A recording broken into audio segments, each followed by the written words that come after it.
Here we go, lads and lasses, and it is that time again to, of course, do another video on the channel. We will be talking about, of course, the latest Newcastle United transfer news, and we will, of course, be giving my reaction to the game, of course, against Norway last night. And let's jump straight into it, of course. First off, let's talk about a bit of transfer news, and it is, of course, coming from abroad over in, of course, Brazil, and it's coming from, of course, this reporter right here, 21.4k followers over on, of course, Twitter, and he's putting out the news saying, massive breaking news, Botafogo are in advanced talks with Newcastle United regarding the sale of Danilo, according to, of course, that guy that I just mentioned there, of course, Anderson.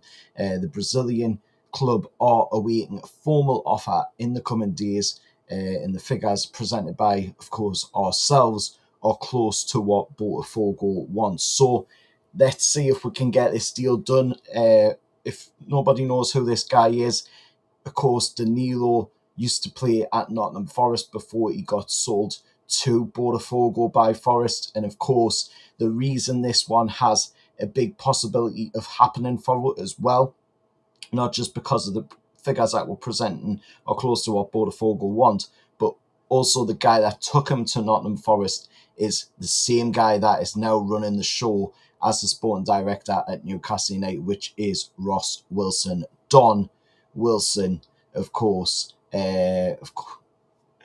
took him to Forest, and now, of course, he's got the chance of bringing him to, of course, St James's Park. Let us know what you think on this one. I've had a bit look at, of course, his history, and he was really, really good at Nottingham Forest. I did rate him when he was at Nottingham Forest as well. However, there is a little bit of a problem with him. I have seen, looking a little bit deeper into it, and it is the fact that he has had quite a few hamstring injuries. So hopefully, that doesn't hamper the deal.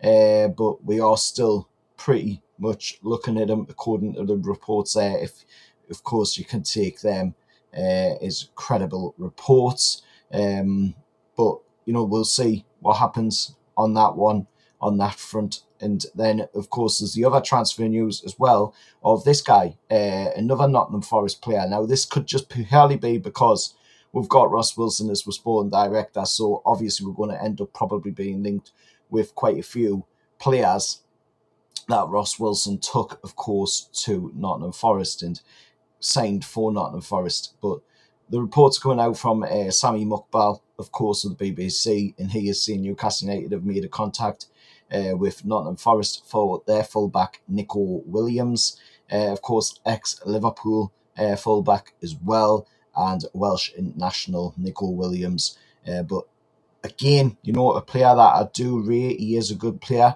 and he will, add that depth that we are in much need of going into, of course, this brand new season. And he does fit in with the mould of the players that we are buying as well. We are looking at a younger age of player, and Neco Williams fits in there, even if it is slightly higher on the younger age, but he is still fitting within that project plan that Ross Wilson and the rest of the transfer team have, of course, for Newcastle going into this season.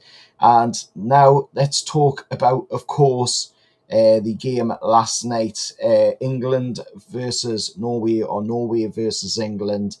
And it's that man right there, as you can see to my right, Jude Bellingham, that just completely run the show last night in that midfield. He's been on fire in this tournament. Absolutely brilliant performances by Jude Bellingham, right, left and centre. And he's not the only one neither. We've seen Harry Kane banging in the goals this tournament as well. We've seen Anthony Gordon putting in some really good performances when he has been given the time to play in the games, because that's something that Tuchel was messing around with at the beginning of the tournament, playing Rashford and not really giving Anthony Gordon the proper chance. And, of course, the ball not getting played to Anthony Gordon as well was one of the gripes that I had at the beginning of this tournament over in the States. But seeing Jude Bellingham putting in an absolute world-class performance yet again last night, and that is what we want to see. We want to see a superstar midfielder along with the other superstar players that we've got in there, pulling the weight and doing what they need to do. And two brilliant goals by Jude Bellingham as well. And he deserves all the credit that he is getting because he's been absolutely fantastic in this tournament. And of course, with that goal that he scored, the second one last night, he did actually equalise in goal level with Pelé. Of course, on this record here, most FIFA World Cup goals scored by players while aged 23 or younger. He is, of course, behind Kylian Mbappe. There you can see on the graphic up on screen where Mbappe has 12 goals, of course.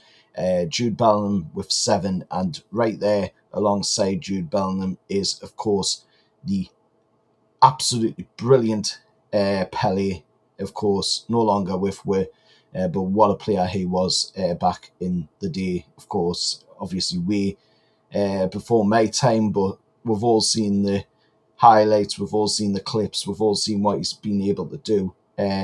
So to have Jude Bellingham in that same company is absolutely amazing. It really is, and shows just how good Jude Bellingham is as a player as well. But that win last night means that now England are World Cup semi-finalists once again, and as you can see by the graphic to my right, the Three Lions, of course, have now reached at least the quarterfinals in 5 consecutive major tournaments. There you go, right there. You can see 2018 semi-final, 2020 of course the Euros, which team will reach the final. Then, of course, Qatar, where it was 2022 and the quarterfinal. Then, of course, the final in 2024 of the Euros, which we should have really won, to be honest. And then, of course, the semi-finals so far of this World Cup over in the States. But, I mean, let's see, how far we can go. We know who our opponents are going to be now in the semi-final as well after last night's game of Switzerland versus Argentina, or Argentina versus Switzerland. And I was watching the game, but of course got really tired, decided to, call it quits when it was 1-1, and woke up this morning to see that, of course, the score for that game ended with, of course, Argentina coming away 3-1 winners against Switzerland. However, there is a caveat for us Newcastle United fans on that one, in the fact that it now means that there is a big, massive possibility of getting this deal here done now. Of course, Johan Manzambi, who has given his word to us, Newcastle United fans, ahead of course, the World Cup. And he has said that as soon as the World Cup ends, as you can see on the graphic there, he will, of course, sign for Newcastle United. So let's see if he can keep his word. He seems like a pretty knowledgeable lad, and he seems like he knows what he's doing. He's had an absolutely fantastic tournament for Switzerland, of course, unfortunately going out of the competition last night to Argentina with that 3-1 defeat. But now, hopefully, that means that this deal can be signed, sealed, and delivered. And he can become a Newcastle United player ahead of the brand new season, which means that he will go alongside the other players that will have signed this window, which is, of course, Yuan Zhuan, Baza Chiori, Sean Steer, and then, of course, Johan Manzambi will be added in there as well. So let us know your thoughts down in the comments below. What was your thoughts of that game last night against, of course, Norway? Haaland, of course, put in a pretty decent performance, but just wasn't good enough to see himself get in there and, of course, get on the score sheet. The goal from Norway was, of course, not by Haaland, which was quite surprising, to be honest. But anyway, let us know your thoughts down in the comments below. Do you think we can go all the way? Do you think it's coming home? Let us know in the comments below. How are the lads? And how are England?